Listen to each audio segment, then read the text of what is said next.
자, 33절을 보세요. 같이 읽으시자. 왕의 마음이 심히 아파 문 위층으로 올라가서 우니라. 그가 올라갈 때 말하기를 내 아들 압살롬아, 내 아들 내 아들 압살롬아, 차라리 내가 너를 대신하여 죽었다면 압살롬 내 아들아 내 아들아 하였더라. 정말 다윗 아버지인 다윗의 마음이 정말 절절하게 담겨있는 그런 대응이 정말 사랑했던 것 같아. 그러나 왜 그 관계를 빨리 풀지 못했을까? 내가 이렇게 미완성의 용서로 참 그 대가가 이렇게 참 크구나. 그런 어떻게 보면 회한에 그 다윗의 마음이 담겨져 있어요. 여러분, 다윗의 생애를 우리가 잘 알듯이 정말 파란만장해요. 뭐 전쟁을 얼마나 많이 나갔어요. 뭐 여러 가지 아무튼 사건 사고도 많고. 그러나 아마 이 소식처럼 그 다윗의 영혼을 아주 후벼 파는 미어지게 하는 고통을 느꼈던 적은 아마 없었을 거예요. 여러분, 우리가 늘 기억해야 할 것은 용서는 상대방을 위한 것이기도 하지만 어떻게 보면 용서는 자신을 위해서도 필요한 거예요. 이번 추석 명절을 통해서 여러분들의 가정이 회복되기를 바라고 건강한 가정 되기를 간절히 원합니다. 그러기 위해서 중요한 것은 관계를 풀고 여는 핵심은 따라합니다. 용서입니다. 관계를 풀고 여는 핵심은 용서라는 거예요. 용서가 가장 필요한 것이 어디에? 가정이에요. 왜 그래요? 용서가 가정에서 제일 많이 필요한데 왜 그러냐면 가정은요 정말 실수가 감춰지지 않는 거예요. 실수가 다 낱낱하게 다 드러나는 곳이 그게 바로 가정이에요. 허물이 잘 드러나는 곳이 가정이에요. 부부로 산다고 그래서도 여러분 뭐 이렇게 나와서 사는 부부하고 가정 안에서 사는 부부들이 똑같을 수가 없는 거예요. 그래서 사랑해서 가정을 이루고 살아가지만 가정 안에 들어가면 얼마나 많이 부딪힘이 있는지 몰라요. 아무리 모범생 아들이고 딸이라고 하더라도요 사고 치기 일쑤예요. 다른 사람이 모르는 그 부모만이 알고 있는 그런 아주 마음의 안타까움들이 있단 말이에요. 그 실수하고 용서하고 실수하고 이게 반복되는 것이 가정이란 말이에요. 분명한 건 뭐냐면 가정 안에서 여러분 용서가 있어야 돼. 그래서 용서를 가정 안에서 경험해야 자녀들이 바깥에 나가서도 용서할 수 있는 거예요. 여러분, 우리는 다 연약합니다. 실수할 수 있어요. 나도 실수하고 상대방도 실수하고 누구나 여러분 완벽한 사람이 어디 있습니까?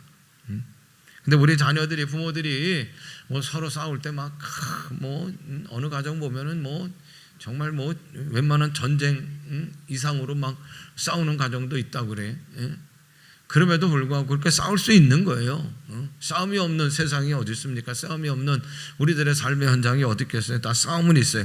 그럼에도 불구하고 무슨 뭐 전쟁같이 그렇게 싸우더라도 분명히 중요한 건 뭐냐? 오늘 기억해야 할 것은 뭐냐면 여러분, 그럼에도 불구하고 전쟁 같은 싸움이 있다고 하더라도 반드시 필요한 것은 용서라는 거예요.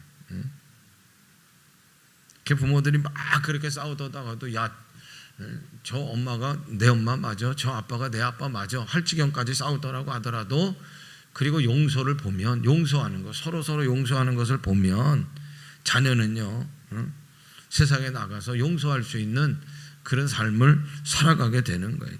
건강한 자아상을 갖게 되는 거예요. 용서하지 못하면 그 후유증이 얼마나 큰지 몰라요. 오늘 다윗이 그렇잖아요. 우리가 언제 후회합니까? 아이고 그때 용서했더라면, 아이고 그때 용서했더라면. 그런데 여러분, 그때는 참 다시 우리가 돌아올 수가 없는 것 같아요. 그걸 알게 되면 후회하는 거예요. 여러분, 우리는 하나님으로부터 엄청난 용서를 받았어요.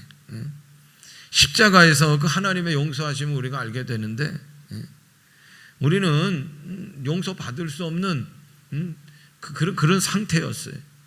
그럼에도 불구하고 하나님은 가장 아끼시는 독생자 아들을 우리 대신 이 땅에서 오게 하시고 나 대신 십자가를 짊어지게 하심으로 그 우리의 모든 죄를 씻겨주셨어요. 그리고 그 십자가에는 하나님의 용서하심이 그대로 담겨져 있는 줄로 믿습니다. 그러니까 여러분, 우리가 십자가를 볼 때 하나님의 사랑, 그 은혜를 우리가 깨달을 수 있어야 돼. 그래서 우리가 십자가 앞에서는 그냥 이렇게 쳐다보는 게 아니고 내 마음이 뭉클해져야 돼. 뭉클해져. 주일날 예배당에 오셔서 이렇게 십자가를 볼 때마다 하나님의 사랑과 나를 대신하여 죽음을 내어주신 그 예수 그리스도의 은혜를 생각하면 여러분 우리가 좀 뭉클한 게 있어야 돼. 뭉클한 게 있어야 돼. 그래서 십자가에서 내가 뭉클함을 느낄 수 있다고 하면 용서가 무엇인지는 어느 정도 알 수 있는 거예요. 용서는 진심으로 해야 돼. 용서는 미완성이 돼서는 안 돼. 용서하는 사람이나 용서받는 사람이나 뭐가 있어야 되냐면 뭉클함이 있어야 돼. 그게 제대로 된 용서예요. 그게 용서가 제대로 완성이 되는 거예요. 근데 형식적이고 반밖에 용서하지 못하면 오히려 상처가 되고요. 그게 더 큰 어려움을 생기게 한다는 거예요. 근데 다윗이 정말 모든 것 다 용서하는 그 완성의 용서를 했으면 참 좋았겠지만 다 용서가 되지 못했던 것 같아요. 그러다 보니까 그 용서의 마음이 압살롬의 아들에게도 제대로 전달되지 못하고 그 서운함과 서러움이 분노로 쌓여서 결국은 아버지를 반역하는 자리에 이르게 되고 그리고 압살롬이 죽음에 던져짐을 당하게 되는 거죠. 그럼 용서는 어떤 게 중요하냐면 한번 따라합니다. 행동이 그래요 여러분. 용서하는 거는 행동이 먼저 돼야 돼. 모든 걸 다 용서할 수 있는 감정이 생길 때까지 기다리면 그런 감정이 어떻게 생깁니까? 내 안에는 모든 그 미움의 감정, 용서할 수 있는 감정이 아주 그냥 다 생길 때까지 그때까지 기다린다고 하면 우리가 죽는 날까지 한 번도 용서하지 못할 거예요. 여러분 내가 용서해야지 마음이 좀 생기면 그 용서하지 못할 아주 미움의 감정이 꽉 차 있다고 하더라도 그래도 어느 순간에 내 용서해야 하지 않은 마음이 한 일이라도 들어오면 여러분 그 용서를 붙들고 그리고 용서를 선언하셔야 돼. 내 자신에게 너 먼저 선언하시고 그리고 예수님께도 선언하셔. 한번 따라합니다. 예수님, 나는 그 사람을 그 일을 용서하기로 했습니다. 다시 한번 해요. 예수님, 나는 그 사람을 그 일을 용서하기로 했습니다. 여러분 이게 중요한 게 뭐냐? 선언하게 되면 용서할 수 있는 은혜와 용기가 우리 가운데 생기는 거고요. 용서를 선언하면 행동을 하게 되고 그리고 행동하게 되면 마음이 따라오는 거예요. 참 신기한 건 뭐냐면 행동이 바뀌면 내 안에 마음도 바뀌는 거예요. 그러니까 용서의 순서 이게 참 중요한 거예요. 내 안에 그냥 뭐 아무것도 다 남김없이 뭐 용서할 때까지 아니요. 다 미움이 사라질 때까지 그러면 용서 못하는 거예요. 내 안에 100이 차져 있으면 그 안에 1이라도 용서해야지 마음이 찾아오면 이런 거 붙드시고 선언하시길 바라고 그리고 먼저 용서를 행동으로 옮기시길 바라요. 할렐루야. 여러분들의 가정의 용서의 분위기, 용서할 수 있는 분위기, 용서를 자주 하는 분위기를 만들어가는 이번 추석 명절 되시기를 주님의 이름으로 부탁을 드립니다. 그리고 두 번째로 진정한 용서는 따라합니다. 축복으로. 여러분 진정한 용서는 축복으로 완성하는 거예요. 내가 용서했다 그러지만 찝찝한 게 있어. 내가 용서했다고 하지만 그러면 자유해야 되잖아요. 그 사람에게 그 일에 대해서. 그런데 그러지 못한 경우가 있어요. 그거는 여러분 완성이 되지 않은 거예요. 반용서예요. 미완성이요. 다윗과 같은 그런 용서란 말이에요. 용서했는데 용서한다고 아무리 다윗이 그래도 그 상대방이 그 마음을 느끼지 못하면 여러분 그건 미완성이 되는 거예요. 내가 자녀들을 용서해 놓고 뭐라고 하냐? 야, 내가 너희들 다 용서했어. 그러니까 이제 왔다 갔다 하지 말고 나 안 보이는 데 가서 저리 가 있어. 뭐 이런단 말이에요. 용서했으면 그러면 안 되는 거예요, 여러분. 용서했으면 멀어진 관계를 가깝게 하려고 하는 시도가 있어야 되는 거예요. 그 시도 가운데 귀한 게 뭐냐면 축복하는 거예요. 축복하는 거. 축복하는 말은 위력이 있는 거예요. 축복하는 말 가운데 여러분 사랑하는 말이 있어요. 사랑한다는 말은 자주 해야 돼. 근데 어떤 분들 얘기는 사랑한다는 말은 결혼 전에 하는 거고 그리고 사랑했으니까 결혼하는 거잖아요. 그러면 결혼한 다음에는 사랑이라는 말은 필요가 없어요. 얼마나 논리적이에요. 그런데 여러분 절대로 그런 게 아니에요. 결혼하기 전에도 사랑한다는 말을 많이 해야 되고, 더 중요한 건 뭐냐, 결혼하고 나서도요 사랑한다는 말을 더 많이 해야 되는 거예요. 사랑한다는 말, 축복한다는 말 자녀들이 듣게 되면요 자존감이 생기는 거예요. 그리고 여러분 축복할 때 서로서로의 관계가 여러분 깊어지는 거고, 그리고 신뢰의 관계가 되는 거고, 가정 안에서 의사소통할 때 이런 고통을 많이 받게 되는데, 왜 그러냐면 이렇게 말을 통해서 받는 상처가 어마어마하기 때문에 그런 거예요. 여러분, 우리가 어떤 말을 가정에서 많이 합니까? 한번 이제 오늘 9월 마지막 주일인데 9월 한 달 동안 여러분들 가정 안에서, 특별히 뭐 다른 데 아니고 가정 안에서 어떤 말을 많이 하며 사셨어요? 아이들에게 어떤 말을 많이 하셔요? 자녀들에게 특별히 어떤 말을 많이 하셔요? 우리 부모에게 물어보면 뭐 그냥 칭찬했고요, 뭐 잘한다고 그랬고요, 그리고 자녀를 위해서 기도를 많이 했어요, 뭐 이렇게 얘기하지만, 그럼 자녀들을 위해서 나무라고 뭐 상처 주는 말을 하나도 안 했다는 거예요. 부모는 기억하지 못하지만 자녀들은 다 기억하고 있다는 거예요. 정확하게 기억한다는 거예요. 그래서 제가 인터넷을 찾아봤어요. 자녀들이 부모에게 한 말 가운데 정말 상처가 되는, 그렇게 기억되는 말들이 어떤 건가. 그랬더니 이런 글이 있더라고. 뭐라고 하냐면, 너 공부할래? 맞을래? 이렇게 얘기를 한대요, 부모들이. 너 공부할래? 맞을래? 뭐 그리고 또 너 커서 뭐가 되려고 이러냐. 그리고 아주 순위 가운데 높은 순위 한마디는 뭐냐면, 난 너를 뽑을 때마다 답답하고, 야, 너 왜 이렇게 한심하냐. 넌 정말 한심하다. 에베소 6장 4절에 보니까, 또 아비들아 너희 자녀를 따라합니다. 노엽게 하지 말고 오직 주의 교훈과 훈계로 양육하라 그래서, 이 중요한 단어는 노엽게 한다는 거예요. 부모들이 자녀들을 대할 때 가장 큰 문제가 뭐냐면, 성경이 지적하는 게 분명한데 노엽게 한다는 거예요. 노엽게 한다는 건 감정을 상하게 한다는 거예요. 근데 왜 감정을 상하게 하느냐? 부모가 자녀들을 대할 때, 부모가 자녀들을 대할 때, 아니 내가 이성적으로 얘기할게. 내가 이제 이성적으로 아무리 그러더라도요, 결국은요 감정으로 대한다는 거예요. 감정으로 대하고 감정으로 다스리기 때문에 그 감정이 자녀들의 감정을 건드리고 감정을 상하게 하는 거예요. 여러분, 자녀들이 잘못하면 징계해야죠, 마땅히. 그러나 중요한 것은 따라합니다. 지혜롭게가 필요한 거예요. 지혜롭게가. 어떻게든지 여러분, 정말 그 마음, 인격을 상처를 입히는 것은 감정 때문에, 감정적인 말 때문에. 여러분, 용서는요 내 안에 있는 모든 걸 다 푸는 게 아니에요. 용서하는 사람은. 용서를 어디서 배워야 하냐면, 우리는 예수님에게 배워야 돼. 예수님은 어떤 용서를 하셨느냐? 짊어지심의 용서를 하는 거예요. 참, 우리가 그 용서를 다 할 수는 없어요. 예수님의 용서와 짊어지심은 몽땅 다 짊어지신 거예요. 그러시면서 용서하셨단 말이에요. 근데 우린 그러지 못하지만, 그러나 중요한 건 뭐냐면, 왜 용서가 어려운가? 왜 용서가 안 되느냐? 용서를요 내 입장에서 내 거 다 푸는 것이 용서라 생각하기 때문에 그런 거예요. 여러분, 그게 아닙니다. 용서는요 다 푸는 게 아니에요. 다 푸는 게 아니에요. 용서하는 사람이 되려면 내가 짊어지는 게 있어야 되는 거예요.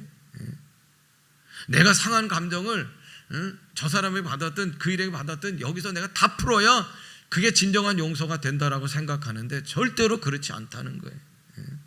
그래서 부모가 힘든 거예요. 그래서 용서하는 사람이 힘든 거예요. 그래서 예수님의 용서를 우리가 배워야 되는 거예요. 여러분, 우리 자녀들은 내 자식뿐만 아니라 하나님의 자식됨을 기억하시기를 바라고요. 축복하시기를 바라고, 그리고 사랑의 말을 많이 하시기를 바라고. 아이고, 어떤 분은 또 축복하는 게 어렵다는 거예요. 그러면 여러분, 어려우면 칭찬하셔. 칭찬. 아이고, 근데 또 그런 얘기를 해요. 부모님들한테 자녀들 칭찬해. 그럼 목사님, 내 아이, 내 자식 칭찬할 게 아무것도 안 보여요. 그런단 말이에요. 근데 그 문제는 누구에게 있느냐? 자녀에게만 있는 게 아니라는 거예요. 소아 우울증이라는 게 있어요. 소아 우울증. 요새 그 우울증은 좀 나이가 드셔서 그렇죠. 뭐 아무튼 경험도 많고 뭐 아무튼 인생에 살아온 일들 때문에 그런 것들이 막 내 안에서 아무튼 힘들어서 이제 우울증 걸리는 건데, 근데 소아 우울증이 있다는 거예요. 나이 어린 아이들이 우울증에 걸린다는 거예요. 자녀들에 대한 부모의 기대치가 너무 높은 거예요. 그러니까 그거에 충족이 안 되니까 칭찬을 못 하는 거예요. 소아 우울증도 다른 게 아니에요. 그러다 보니까 기대치가 높으니까 칭찬은 안 나오고 뭐냐 막 그냥 감정을 상하는, 인격을 상하는 말이 나가고 툭툭 나가고, 그리고 분노하고, 더 캄캄한 방으로 자기를 숨긴다는 거예요. 그러다 보니까 소아 우울증이 걸리게 되는 거예요. 우울증뿐만 아니라 어떻게 되느냐, 막 반항하게 되고. 지난주에 어느 목사님 이야기를 들었어요. 그 교회가 수요일 날 예배가 원래 7시였는데 저녁, 우리 교회처럼 밤 9시에 드린대.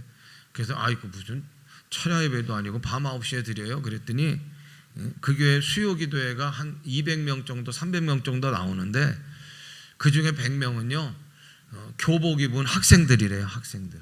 교복 입은 학생들. 여러분 우리가 생각해도 얼마나, 야 우리 교회 진짜 교복 입은 학생들이 수요일 날 100명 앉아 있다 생각해봐. 야 뭐 저부터가 막 그냥 흥분할 거예요. 그런데 처음부터 그랬던 게 아니고요. 한 뭐 30명 정도가 교복 입고 수요일날 7시에 왜 왔대요. 그래서 그냥 광고할 때 막 우리 교회 학생들이 수요 예배까지 나왔습니다. 보십시오. 교복 입고까지 나왔습니다. 박수를 보내드립니다 하고 박수하고, 그 다음에 막 화면도요 막 거기 막 집중해서 막 보여주고.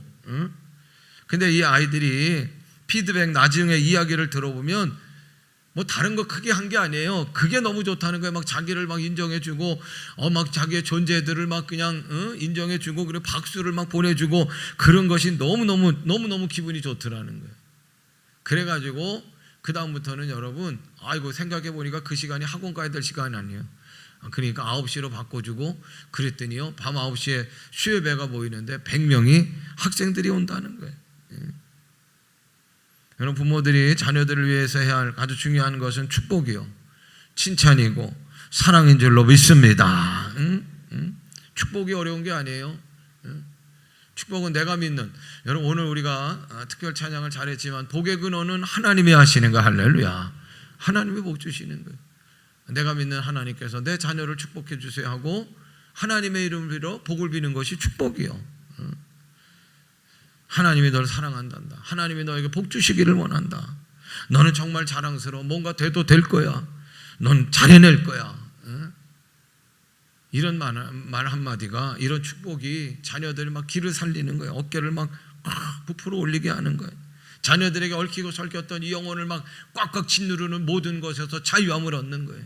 그걸 뚫고 일어나는 힘이 되는 줄로 믿습니다. 긍정적인 자아상을 갖게 되는 거예요. 막 찌그러지고 이그러지고 나는 해도 안 돼. 이랬던 자아상을 가졌던 자녀들이 부모들이 축복하고 칭찬하고 사랑하고, 그러면요 이 찢어졌던 자아상들이 막 그냥 다시금 회복되는 거예요. 얼마 전에 제 목양실에 5살짜리 아이가 들어왔어요.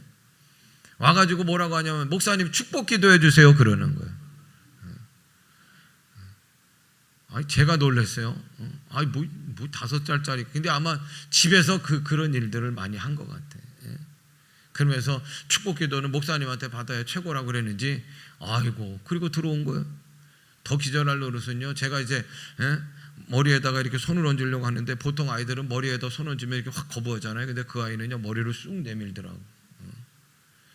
제가 가지고 있는 모든 축복권 다 사용해가지고 아주 축복을 바가지로 쏟아 부어줬는데, 명심하세요. 부모는 축복의 통로에, 부모가 해야 할 가장 중요한 임무는 재산, 뭐 아무튼 좋은 거 물려주면, 그럴 수 있으시면 좋겠어. 저는 그래서 많이 물려주면 좋겠어. 그럼에도 불구하고 가장 중요한 건 뭐냐? 축복하는 거예요. 따라합니다. 내 믿음으로 축복하는 거예요. 이어령 교수라고 하는 분이 있어요. 이어령 박사. 그분이 이제 작고하셨지만 그 후회에 대한 이야기를 글로 남긴 적이 있어요. 자기가 일평생 살아가면서 후회했던 일들 가운데, 딸이 이민아라고 하는 딸이 미국에 살았는데, 여러분 아시듯이 그 딸이 그 목사예요. 근데 어렸을 때 이 아버지는 매일 책상에 앉아서 공부했어요. 우리나라 대한민국의 최고의 지성 아닙니까? 아무튼 그 나라적으로도 굉장히 자랑스러운 그런 아버지요. 그런데 이 아이가 딸이 어렸을 때 잠자리에 들기 전에 아빠에게 가까이 다가오려고 할 때 쳐다보지도 않았대. 잘 자. 그리고 끊었대. 그런데 자기가 뒤늦게 예수님 믿고 그 귀한 은혜를 깨닫고 정말 후회가 막 밀려오는 게 뭐냐면, 아이고 그때 내 딸 한 번이라도 안아줄 걸. 그래 오늘도 고생했어, 수고했어 하고 정말 입맞춤이라도 해줄 걸. 그걸 깨달았을 때는 이미 딸이 하늘나라로 아빠 먼저 가버린 상태가 됐다는 거예요. 만약에 그 아이가 다시 태어나고 내 인생에 다시 한번 그 장면이 온다면 나는 100번이고 1000만번이라도 안아주고 싶다. 그렇게 크게 후회하는 글의 내용을 제가 본 적이 있어요. 탕자 아버지의 마음은 하나님의 아버지의 마음을 뜻합니다. 할렐루야. 그러지 못했던 다윗 아버지의 마음이 대조가 되는 거예요. 내 아들, 내 아들, 내 아들 압살롬아, 내가 대신 너를 위하여 죽었더라면. 그때는 아무리 후회하고 용서해도 이미 때는 늦게 되는 거죠. 여러분, 가정의 기능을 잃어버리면 그 후유증이 너무 큰 거예요. 가정의 기능 가운데 많은 기능이 있지만 그 가운데 하나는 용서하는 겁니다. 가정 안에서도 실수가 있고 가정 안에서도 정말 낯뜨거운 일들이 있을 수 있는 거예요. 왜냐하면 우리들의 이 살아가는 세상사가 그런 거예요. 그럼에도 불구하고 가정에서 꼭 있어야 될 것은 용서하는 거예요. 용서. 가정을 잃어버리면 우리는 갈 곳이 없어요. 인생의 밑바닥을 치고 더 이상 아무것도 할 수 없었던 탕자잖아요. 어디까지 갑니까? 돼지우리까지 가서 돼지의 먹이를 먹으며 연명했던 탕자가 다시금 일어나는 거예요. 다시금 모든 방황을 끝내고 다시금 일어날 수 있었던 것은 다른 게 아니에요. 그 탕자를 품어준 용서의 아버지가 용서의 가정이 있었기 때문인 줄로 믿습니다. 세상이 아무리 살벌해도 가정이 있으면 되는 거예요. 가정에 용서가 있으면 되는 거예요. 그리고 아무리 세상이 아무리 좋아도요, 용서가 있는 가정보다는 좋은 가정이 아니에요. 좋은 곳이 없는 거예요. 오늘 말씀 맺힙니다. 추석 명절 다가옵니다. 우리가 회복해야 할 것들을 믿음의 사람들이 여러분들부터가 먼저 회복하기를 원하는데, 하나님께서 나를 용서해 주셨던 그 십자가의 사랑이 우리 가운데도 뭉클함으로 회복되시기를 바라고, 그리고 그 뭉클함으로 이제 용서가 시작되기를 원해요. 여러분, 용서가 결코 쉽지가 않습니다. 용서가 너무 어려운 거예요. 그래서 기도가 필요하고, 그래서 성령님의 도우심이 우리 가운데 필요한 것 같아요. 용서의 마음이 시작되기를 원하고, 용서의 분위기가 가정에서 만들어지기를 바라고, 건강한 가정을 위해 가정들의 마음들이 모아지는 이번 추석 명절 되시기를 주님의 이름으로 축원합니다.